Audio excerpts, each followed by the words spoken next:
The smell of death hung in the air of room 304. Min-jun Kim stood frozen in the doorway, his expensive Italian shoes making no sound on the cold hospital floor.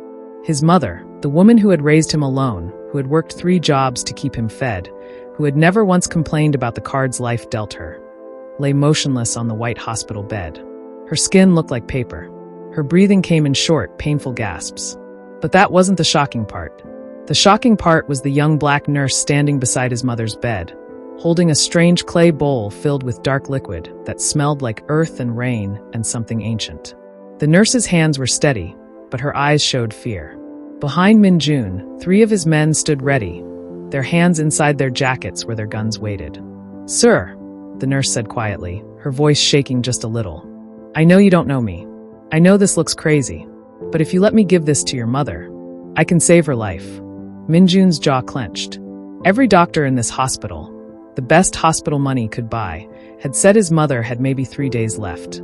And now this nurse, this stranger, was telling him she had the answer in a bowl of what looked like muddy water? "Give me one reason," Min-jun said, his voice cold as winter. "Why I shouldn't have my men throw you out of this room right now." The nurse looked him straight in the eyes. "Because your mother just squeezed my hand. Because 30 seconds ago, when I told her what this remedy is, she nodded yes. And because, Mr. Kim, you're running out of time. If you want to know how we got here, if you want to know whether Min-jun's mother survives, subscribe, like and drop a comment below, and tell me where you're watching from. Now, let me take you back to where this impossible story really began. 3 weeks earlier, everything was normal. Well, as normal as life could be when your son ran the most powerful Korean crime organization in Los Angeles. Min-jun Kim was not a good man. He knew this. At 32 years old, he controlled the drug trade, gambling, and protection rackets in Koreatown and beyond. People feared him. Politicians took his money and looked the other way. Police officers who got too curious found themselves transferred to desk jobs in distant precincts. But every Sunday, without fail, Min-jun went to his mother's small apartment for dinner. Mrs. Sung-hee Kim lived in the same modest 2-bedroom apartment in Koreatown, where she'd raised Min-jun alone after his father disappeared when Min-jun was 5. She had cleaned offices at night, worked as a seamstress during the day, and sold homemade kimchi on weekends. Every penny went to Min-jun's education, his clothes, and his future. Min-jun had begged her 1,000 times to move into a mansion.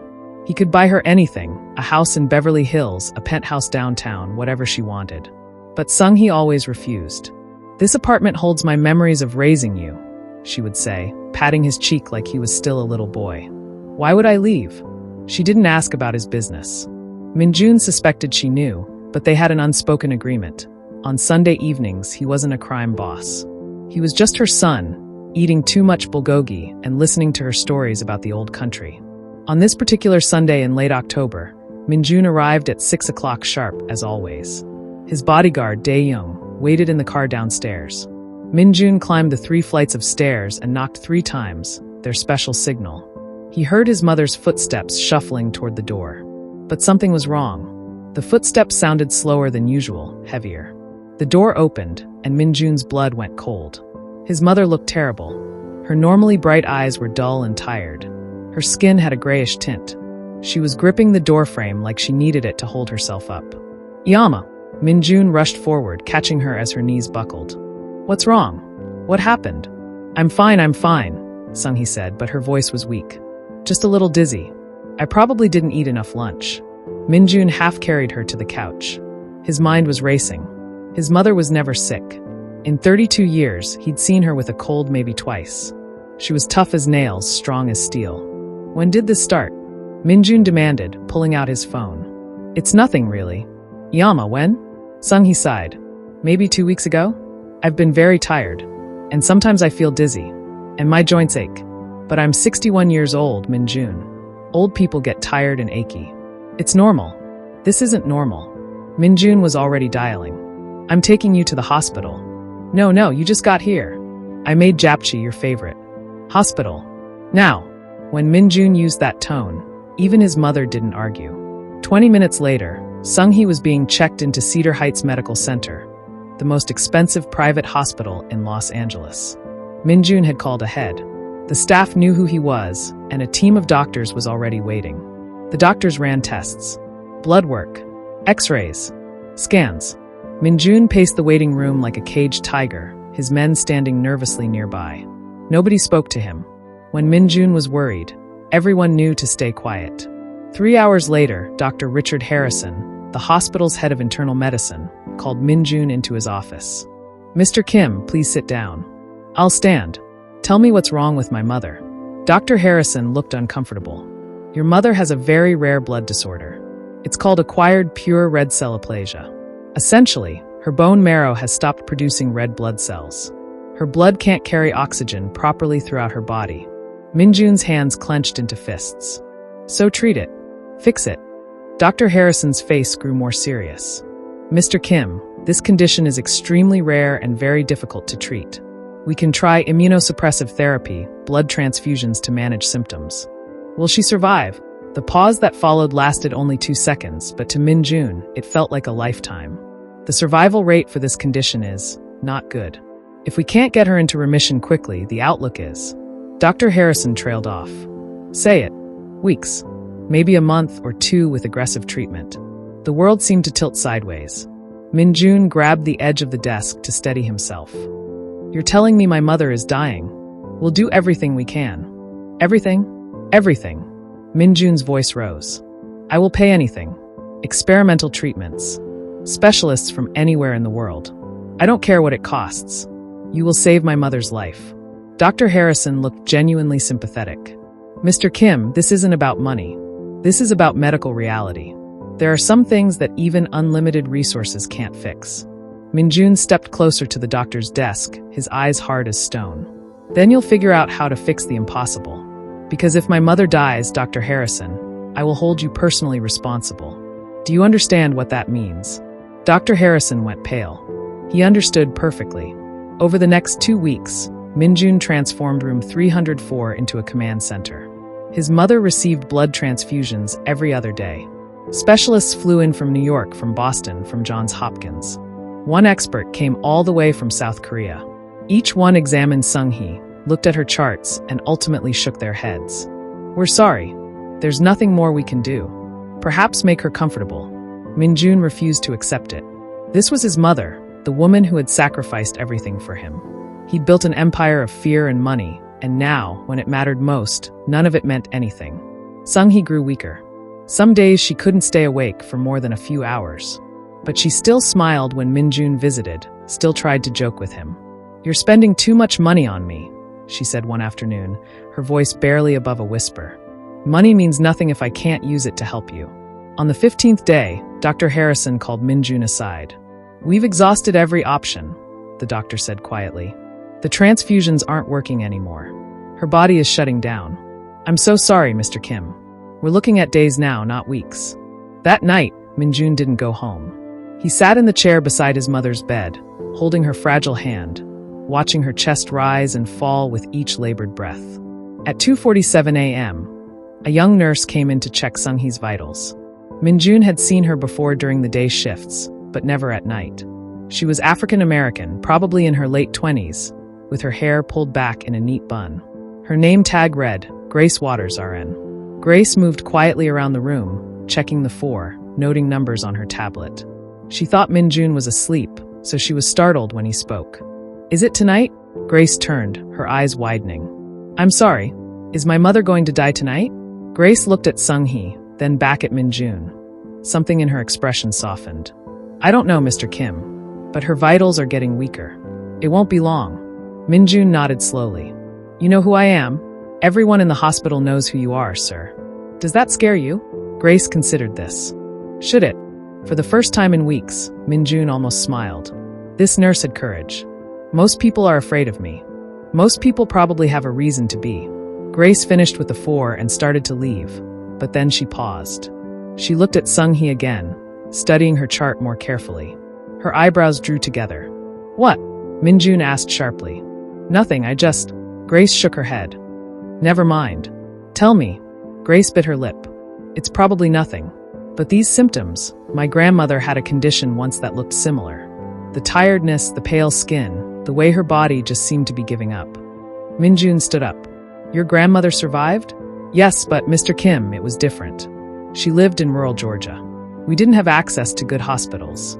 My other grandmother, my mother's mother, was what people called a root woman.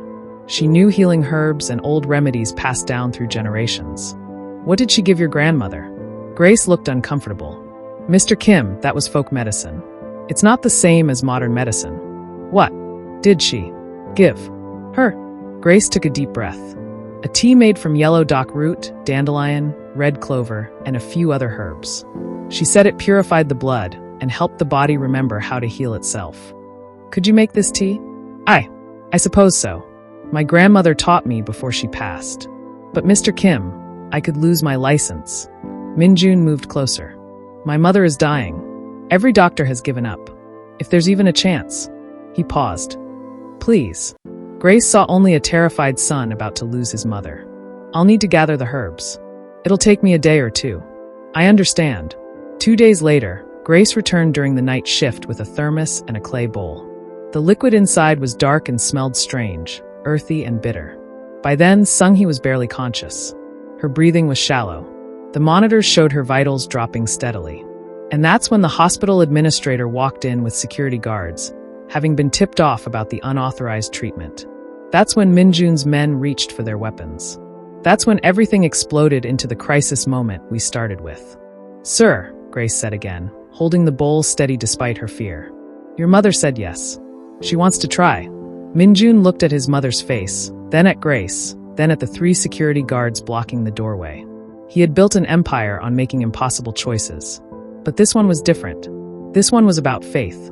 Min-jun stared at the 3 security guards blocking the doorway. Behind them stood Dr. Patricia Morris, the hospital administrator, her face red with anger. She held up her phone like it was a weapon. Mr. Kim, I've already called the police. This nurse is administering unauthorized substances to a patient. That's illegal. If you don't step aside right now, you'll be arrested too. Min-jun didn't move. He looked down at his mother, lying still in the bed. Her eyes were closed. Her chest barely moved. The machine beside her beeped slowly, each beep seeming to take longer than the last. Then he looked at Grace. The young nurse held that clay bowl with both hands. Her arms were shaking, but not because the bowl was heavy. She was terrified. Min-jun could see it in her eyes. But she hadn't run away. She was still standing there, still trying to help. How long? Min-jun asked quietly. Grace blinked. Sir? How long after she drinks this before we know if it works? Grace swallowed hard. My grandmother said the first signs came within 12 hours. Real improvement took 3 days. But Mr. Kim, every person is different. I can't promise. I'm not asking for promises. Min-jun turned to Dr. Morris. You said my mother has days to live. Maybe hours. That's correct, which is why we need to keep her comfortable, Anne. So if this nurse's medicine doesn't work, my mother dies. And if we do nothing, my mother dies anyway. Is that right? Dr. Morris's mouth opened and closed. She hadn't expected that logic. Well, yes, but there are proper procedures. Procedures. Min-jun said the word like it tasted bad. My mother is dying, and you're worried about procedures? Mr. Kim, I understand you're upset, but we have rules for a reason. We can't just let anyone give patients random herbs and plants. What if it makes her worse? What if it kills her faster? This hospital could be sued. We could lose our license. And this nurse could go to jail. Min-jun walked slowly toward Dr. Morris. His 3 men moved with him. The security guards stepped forward, their hands moving to their belts where their radios and pepper spray hung. The hallway went very quiet. Other nurses peeked out from nearby rooms, then quickly ducked back inside. Everyone could feel the danger in the air, thick as smoke. Let me explain something to you, Min-jun said softly. His voice was calm, but there was ice underneath. My mother came to America with nothing. She worked every day of her life to give me a chance. She never asked for anything. She never complained. And now, when she needs help the most, the only person willing to try something is this nurse. So here's what's going to happen. He stepped closer. The security guards tensed. Grace is going to give my mother that medicine. We're going to see if it works. And you are going to leave this room and not come back unless I call you. Do you understand? Mr. Kim, I can't. I wasn't asking. Min-jun's eyes went hard. I was telling. Dr. Morris's face turned pale. She looked at the security guards, but they wouldn't meet her eyes. Everyone knew who Min-jun Kim was. Everyone knew what he could do. If something goes wrong, Dr. Morris said, her voice shaking, If your mother dies because of this witch's brew, it's on you. Not in this hospital. Agreed. Now get out. Dr. Morris turned and walked away fast, her high heels clicking on the floor. The security guards followed her. Min-jun's men stayed at the door, making sure no one else came in. Min-jun turned back to Grace. Do it. Grace's hands were still shaking as she approached the bed. Mrs. Kim? Can you hear me? Sung-hee's eyes opened just a tiny bit. They were cloudy and unfocused. I have medicine for you, Grace said gently. It's old medicine. The kind your grandmother might have known in Korea. Can you try to drink it for me? Sung-hee's lips moved. No sound came out at first. Then, so quietly that Min-jun had to lean in to hear. Any? Yes. Grace carefully lifted Sung-hee's head. Min-jun helped, supporting his mother's shoulders. Grace brought the bowl to Sung-hee's lips. The dark liquid touched her mouth. Sung-hee's face scrunched up. It clearly tasted terrible. But she swallowed, then swallowed again. And again.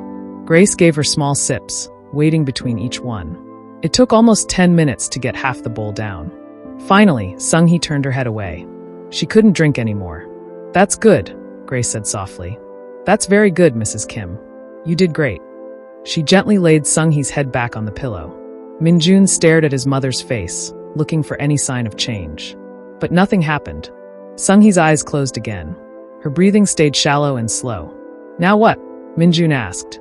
Now we wait, Grace said. The medicine needs time to work. It has to travel through her blood, reach her bones, remind her body what it's supposed to do. How will we know if it's working? Her color might improve first. Her breathing might get easier. But Mr. Kim, Grace looked at him with sad, honest eyes. It might not work at all.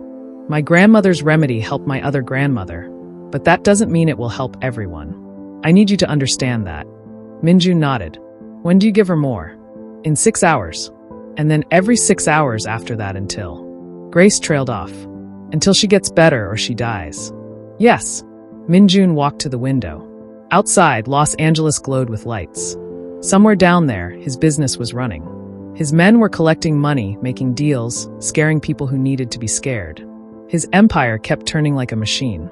But up here, in this small hospital room, none of that mattered. Tell me about your grandmother, Min-jun said suddenly. Grace looked surprised. My grandmother? The one who knew the medicine. Tell me about her.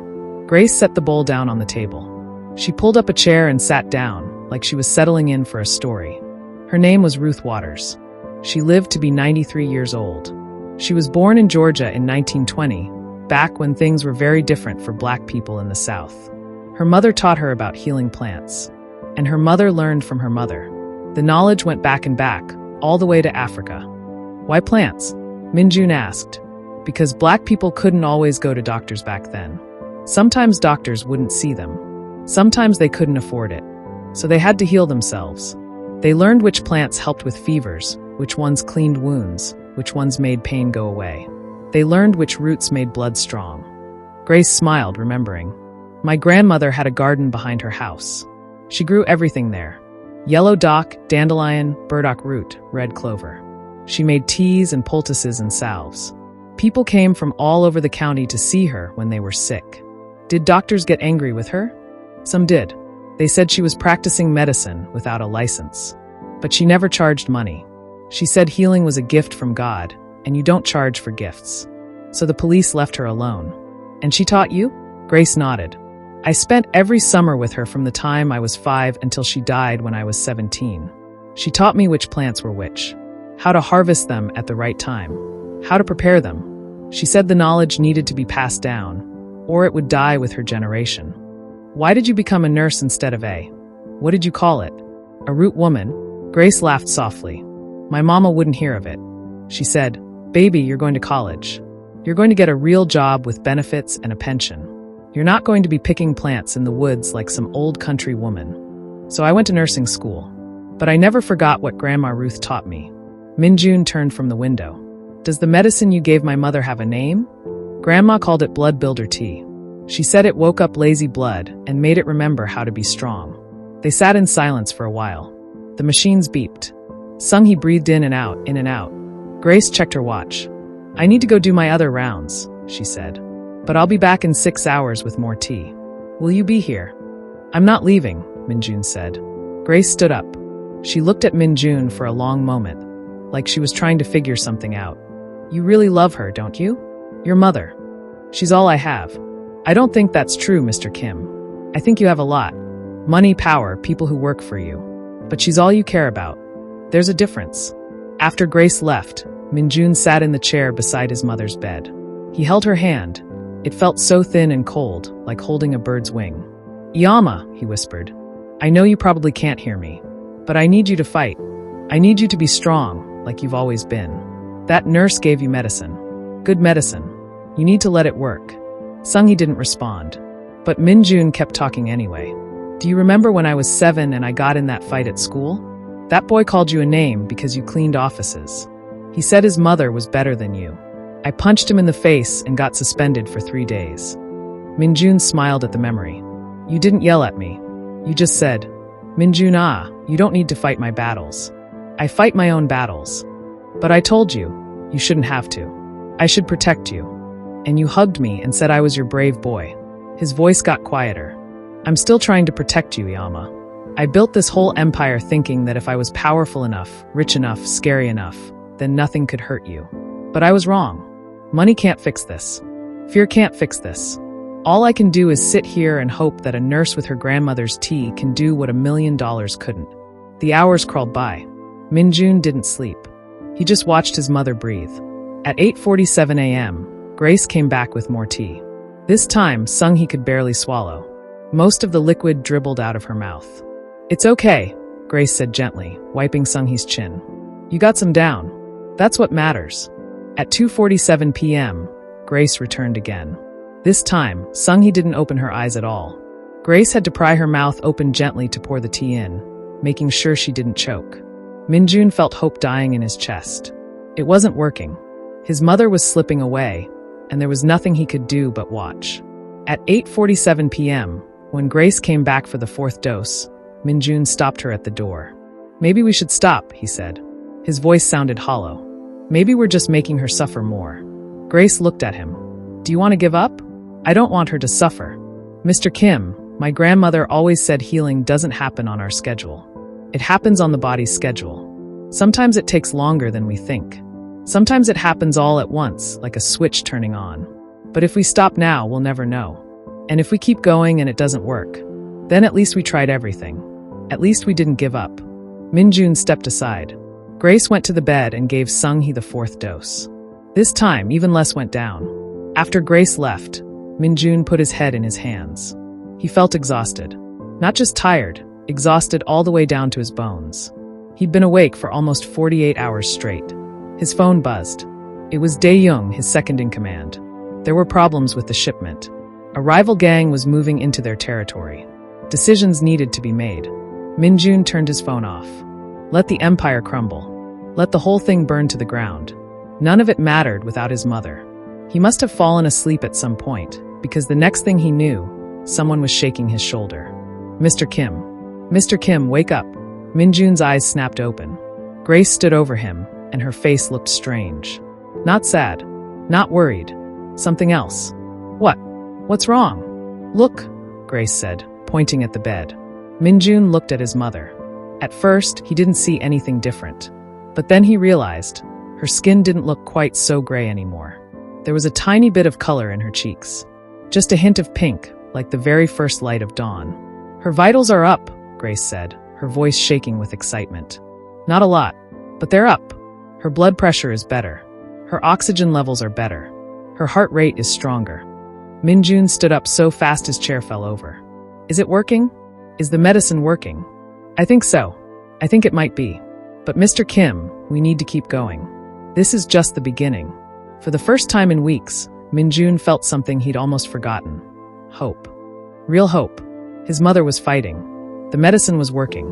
And maybe, just maybe, the impossible was about to happen. But Min-jun didn't know that the hardest part was still ahead. He didn't know that saving his mother was about to cost him more than he ever imagined. And he definitely didn't know that someone had been watching Grace very carefully. Someone who wanted her grandmother's secrets for themselves. By the 3rd day, Sung-hee opened her eyes and stayed awake for 10 whole minutes. By the 4th day, she asked for water and actually drank it herself. By the 5th day, She sat up in bed and told Min-jun his hair was too long and he needed a haircut. Min-jun laughed. Actually, I laughed. He couldn't remember the last time he'd done that. His men, standing guard outside the room, looked at each other in shock. They'd never heard their boss laugh before. Dr. Harrison came to check on Sung-hee that afternoon. He studied her chart for a long time, his eyebrows getting higher and higher. I don't understand this, he muttered. Her red blood cell count is rising. Her energy levels are improving. Mrs. Kim, how do you feel? Hungry, Sung-hee said. The food here is terrible. When can I go home? Dr. Harrison looked at Min-jun. What happened? What changed? Min-jun just smiled. Maybe she's stronger than your medicine thought possible. But not everyone was happy about the miracle. That evening, as Grace came in with the 6th dose of tea, 2 men in dark suits were waiting in the hallway. They weren't Min-jun's men.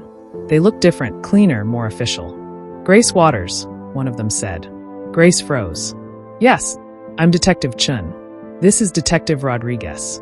We need to ask you some questions about the treatment you've been giving to Mrs. Kim. Grace's face went pale. I need to give her medicine first. That can wait. This is important. Min-jun appeared in the doorway. No, the medicine cannot wait. Ask your questions later. Detective Chun looked at Min-jun. His expression didn't change, but something flickered in his eyes. Fear, maybe. Or respect. With Min-jun, those 2 things often look the same. Mr. Kim, we're investigating a possible case of.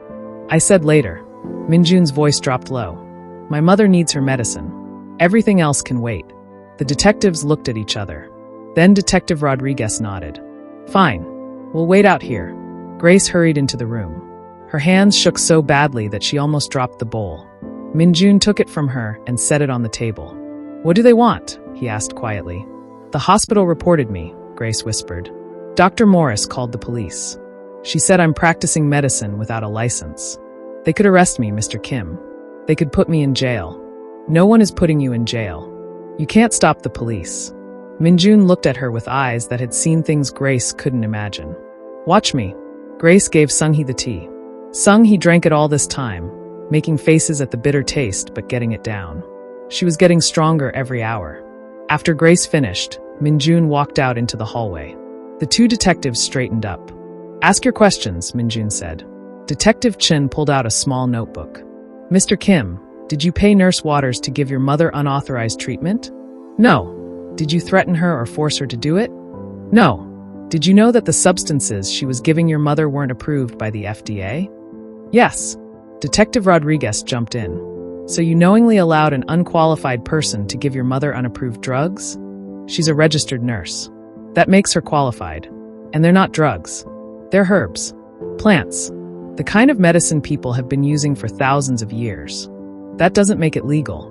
Min-jun stepped closer. Let me ask you something, detectives. If your mother was dying, and every doctor said there was no hope, and someone came along who might be able to save her, would you let the law stop you? Detective Chun and Rodriguez didn't answer. My mother was dead, Min-jun continued. The doctors gave up. They said make her comfortable and wait for the end. This nurse was the only person willing to try something different. And it worked. My mother is alive. She's getting better. So tell me, who exactly is the victim here? Detective Chun closed his notebook. Mr. Kim, we understand your position. But the law is the law. Nurse Waters violated medical regulations. The hospital wants to press charges. The hospital wants to cover itself legally, Min-jun said. They're afraid I'll sue them for giving up on my mother. So they're making Grace the scapegoat. That's not our concern. Our concern is, how much? Both detectives blinked. Excuse me, how much does the hospital want? How much will this go away? Detective Rodriguez's face turned red. Mr. Kim, you can't bribe us. We're police officers. I'm not bribing you. I'm asking what it will take to resolve this situation legally. The hospital is worried about being sued. I can sign papers saying I won't sue them. I can make a donation to their legal defense fund. I can do many things. What I won't do is let them destroy that nurse's life because she saved my mother. Detective Chun studied Min-jun for a long moment. We'll talk to the hospital administration. See if there's a way to resolve this without filing charges. But Mr. Kim, you need to understand. There are rules. You can't just ignore them because you don't like them. Rules, Min-jun said quietly. are made by people who've never had to watch their mother die. The detectives left. Min-jun went back into the room, where Grace was crying quietly in the corner. "They're going to arrest me," she sobbed. "I'm going to lose my license. I'm going to lose everything." "No, you're not. You can't stop this, Mr. Kim. I broke the law. I knew the risks when I did it, and I did it anyway." "Why?" Min-jun asked suddenly. "Why did you risk everything for a stranger?" Grace wiped her eyes. "Because my grandmother taught me that healing is more important than rules." She said, "Baby, when someone is dying and you have the knowledge to help them, you help. You don't ask permission. You don't worry about what might happen to you. You just help." "So that's what I did." Min-jun sat down. For the first time, he really looked at Grace. Not as a nurse, not as someone useful, but as a person. She was maybe 28 years old. She probably had student loans from nursing school. She probably struggled to pay rent in expensive Los Angeles. And she'd risked everything, her job, her license, her freedom, to help someone she didn't even know. "I owe you a debt," Min-jun said slowly. "A debt I can never fully repay. But I can try. I don't want money, Mr. Kim. I'm not offering money. I'm offering protection. I'm going to make sure the hospital drops this. I'm going to make sure you keep your license. And I'm going to make sure no one ever bothers you about this again." "How?" Min-jun smiled, but it wasn't a nice smile. "I have ways." Over the next 24 hours, several interesting things happened. First, 3 members of Cedar Heights Medical Center's board of directors received anonymous phone calls. The callers seemed to know very specific things about very private matters. Donations that weren't quite legal. Relationships that weren't quite appropriate. Decisions that weren't quite ethical. Second, Detective Chen's captain received a visit from a city councilman who suggested that pursuing charges against Nurse Waters might not be in anyone's best interest. After all, the patient survived. The family was happy. Why waste taxpayer money on a case no jury would convict? Third, Dr. Patricia Morris found herself in a meeting with the hospital's lawyers. They explained very carefully that if the hospital pursued criminal charges against Grace Waters, Mr. Kim might decide to share certain information about the hospital's treatment of his mother. Information about how they gave up, how they refused to try experimental treatments, how they essentially left her to die. The lawsuit that would follow could cost the hospital millions, maybe tens of millions. Was it really worth it to punish one nurse? By the end of the day, all charges were dropped. Grace was suspended for 2 weeks without pay, a slap on the wrist, basically, and then allowed to return to work. When Grace found out, she sat down on the floor right there in the hospital hallway and cried.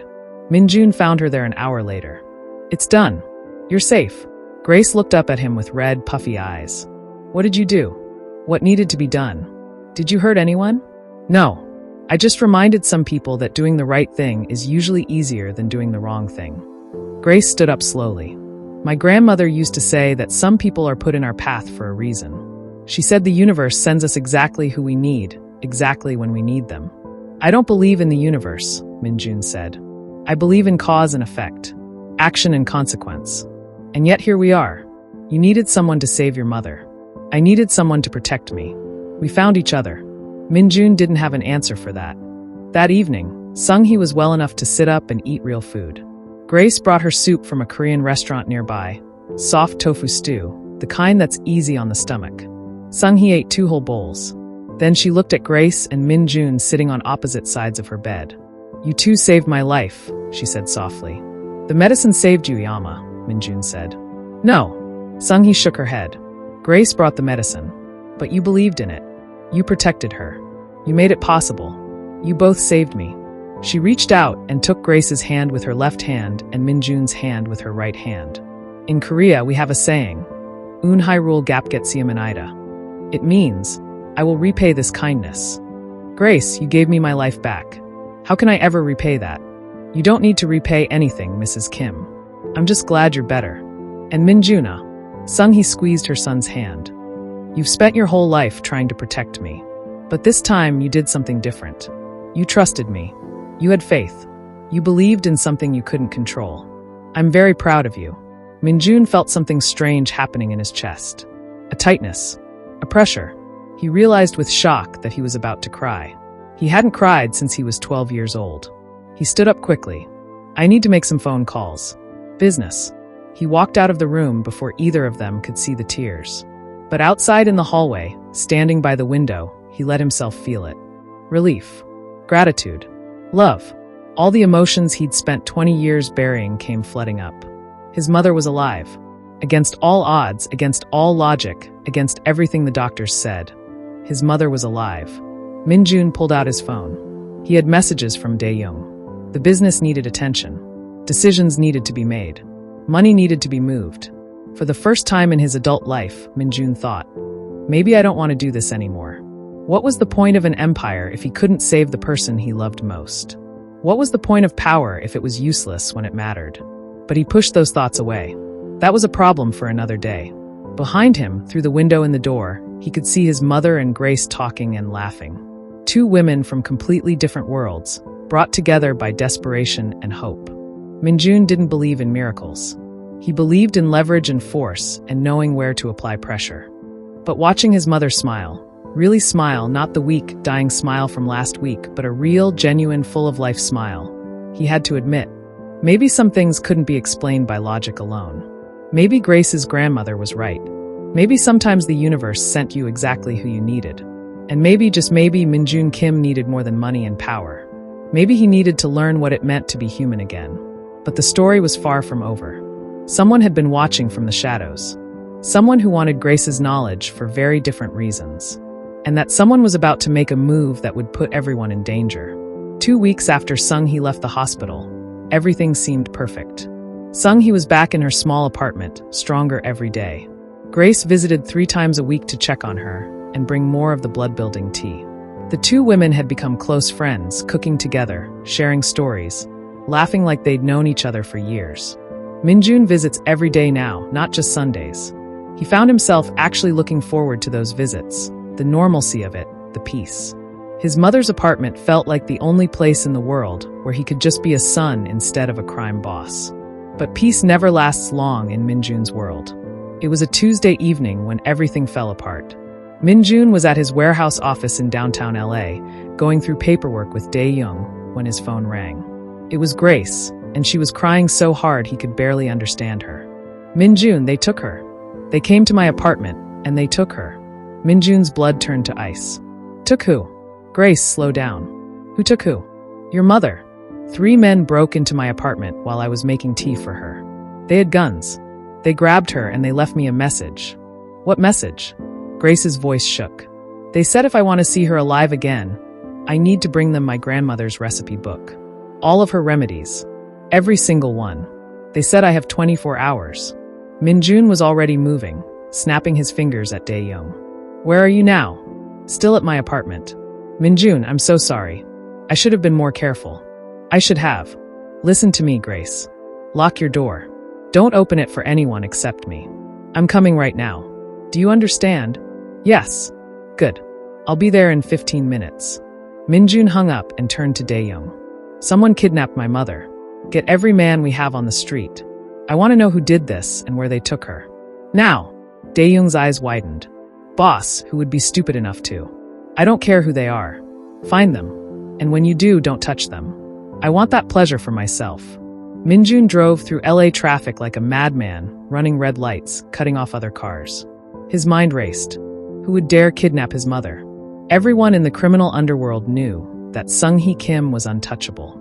Taking her was a death sentence. Unless it wasn't about him at all. Unless it was about Grace. When he reached Grace's apartment building in Koreatown, he took the stairs 3 at a time. Grace opened the door before he could knock. Her eyes were red and swollen. She fell into his arms, sobbing. I'm sorry, I'm so sorry. Stop. Min-jun held her shoulders and looked into her eyes. This is not your fault. Tell me exactly what happened. Grace took a shaky breath. Your mother came over for tea like she does every Tuesday. We were in the kitchen. I was showing her how to prepare the yellow dock root. Then someone knocked on the door. I looked through the peephole and saw a delivery man with a package. So I opened the door and... She stopped, wiping her eyes. 3 men pushed their way in. They were white, all of them wearing black clothes and black masks. One grabbed your mother. She tried to fight, but she's still weak. Another one pointed a gun at me. The third one, the leader, said, We know about your grandmother's remedies. We know you cured that Korean woman. We want all of it. Every recipe, every remedy, everything the old woman knew. What did you say? I said my grandmother never wrote anything down. It's all in my head. And he said, then write it down. You have 24 hours. We'll call you with instructions. And if you tell the police, the old woman dies. Then they just left. They took her and left. Min-jun's jaw clenched so hard it hurt. Did you recognize any of them? Accents? Anything? The leader had a scar on his hand. I saw it when he pointed the gun at me. A big scar across his knuckles, like someone slashed him with a knife. Min-jun pulled out his phone and called Dae-young. I need you to find out who's been asking questions about Grace Waters. Check with our contacts in the pharmaceutical industry. Check with anyone who deals in alternative medicine. Someone wants her grandmother's remedies badly enough to kidnap my mother. Find out who. He hung up and looked at Grace. Pack a bag. You're coming with me. Where? Somewhere safe. If they took my mother to get to you, they might come back. But they said they'd call. And when they do, you'll answer. But you're not staying here alone. 30 minutes later, Grace was in Min-jun's penthouse apartment in downtown LA. It was nothing like she'd expected. She'd imagined something dark and scary, maybe with weapons on the walls. Instead, it was clean and modern, with big windows that looked out over the city. The guest room is down that hall, Min-jun said, pointing. The kitchen is fully stocked. Don't leave for any reason. What are you going to do? Find my mother. Min-jun. Grace grabbed his arm. What if they hurt her? What if? They won't. Not yet. They need you to cooperate first. That gives us time. But Min-jun wasn't as confident as he sounded. His mother was still recovering. The stress alone could kill her.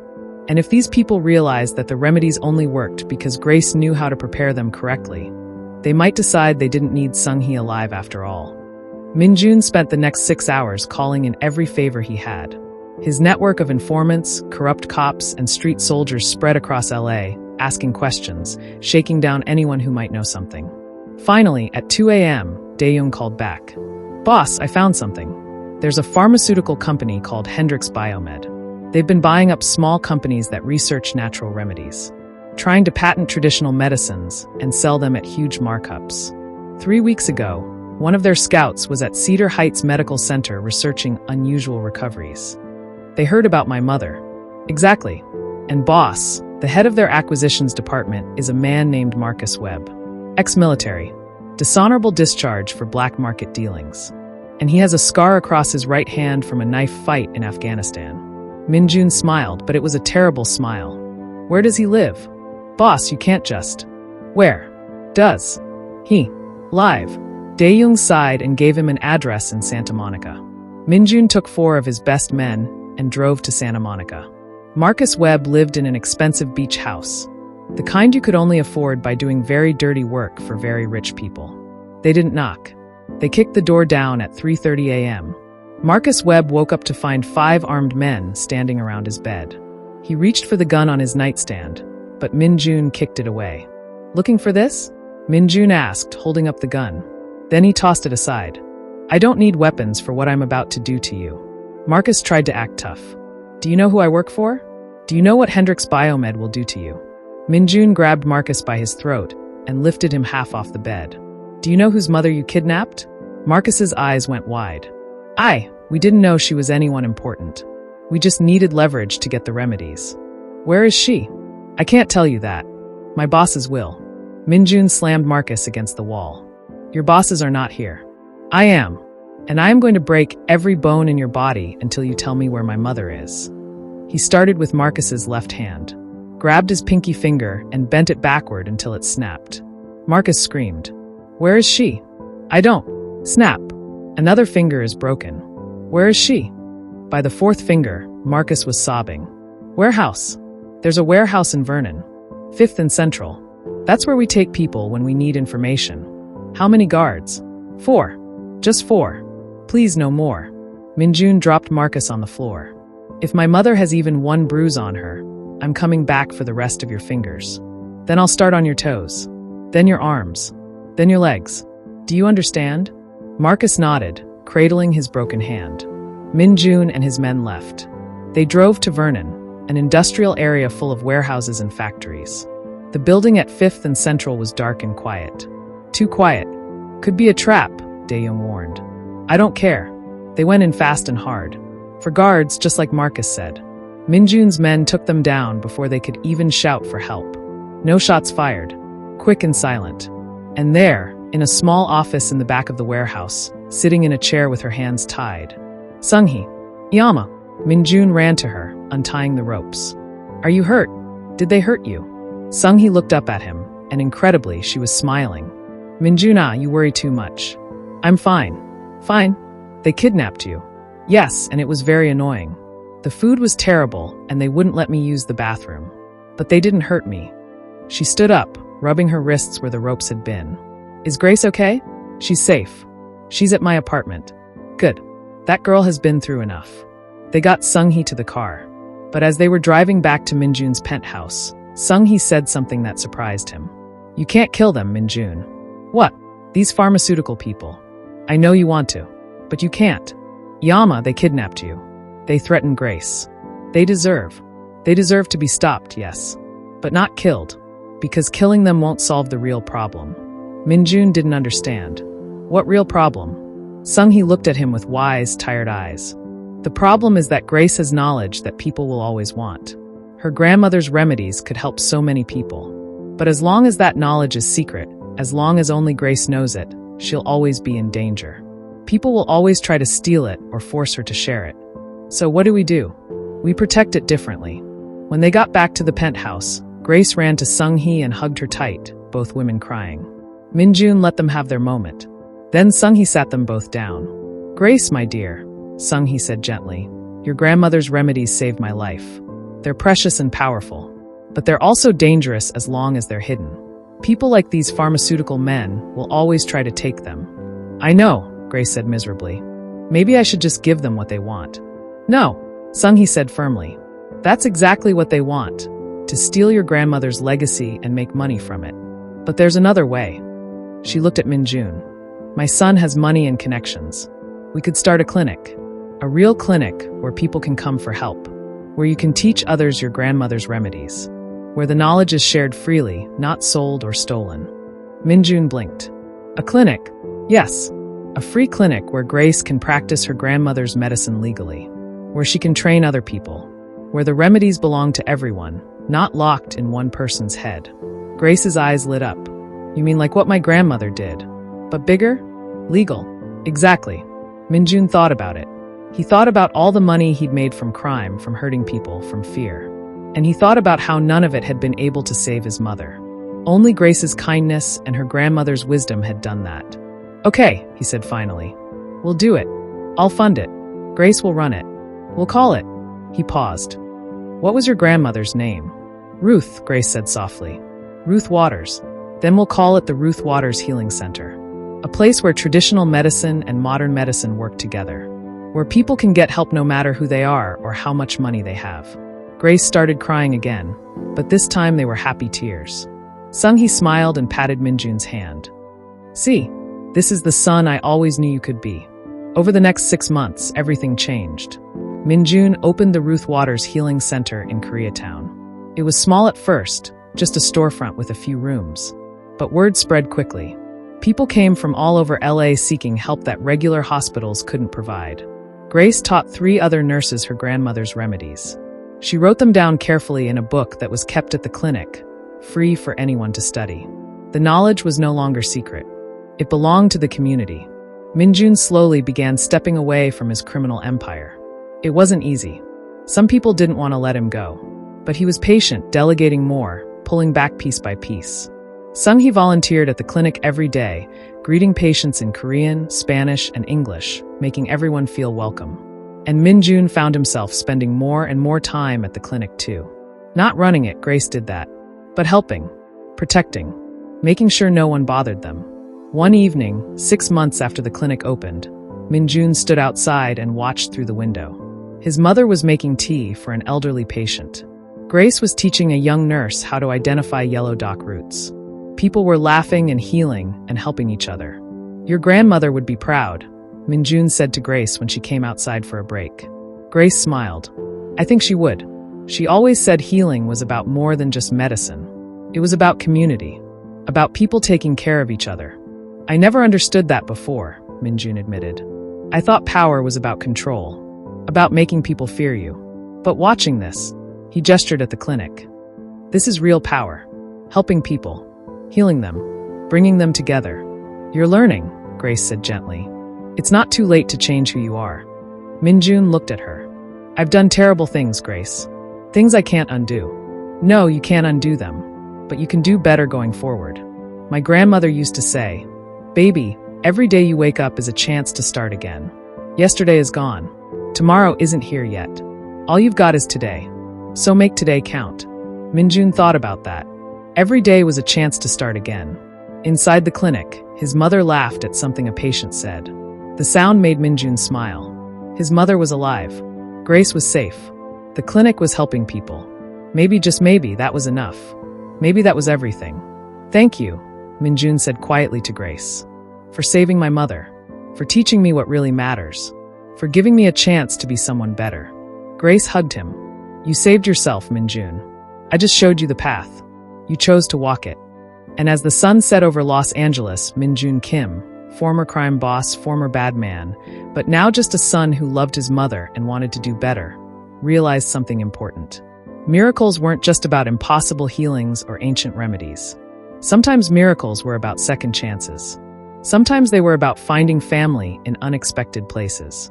And sometimes they were about learning that the greatest power in the world isn't money or fear or control. It's love. It's kind. It's choosing to help instead of hurt. That was the real remedy. The one that healed not just bodies, but souls. And Min-jun Kim was finally truly healed. The end. Thank you for joining us on this incredible journey. Subscribe to this channel to support our growth and hear more amazing stories. Drop a comment and tell us what you learned from Min-jun, Grace, and Sung-hee's story. Remember, it's never too late to change. And sometimes the greatest healing comes from the most unexpected places. Until next time, take care of each other.